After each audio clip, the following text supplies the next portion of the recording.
দারুণ স্বাদের ঝটপট তৈরি মালাই আইসক্রিম রেসিপি। দারুণ টেস্টি হয়েছিল কিন্তু। প্রথমে একটা কড়াই নিয়ে নিলাম, তারপর কড়াইয়ে 1 লিটার দুধ নিয়ে নিলাম। দুধটাকে ভালো করে ফোটাতে দিলাম। দুধটাকে ভালো করে গাঢ় করে নিতে হবে। তারপর দুধটা ফুটতে থাকলো। আমি একটা অন্য পাত্রে 1/2 কাপ চিনি নিয়ে নিলাম।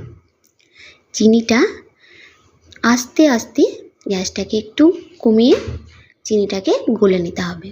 চিনিটা আস্তে আস্তে নেড়ে নেড়ে যেন তলায় লেগে না যায়, চিনিটাকে একটু গলিয়ে নিতে হবে। চিনিটা যখন গলে গেল, তারপর আমি দুধের মধ্যে চিনির মিশ্রণটাকে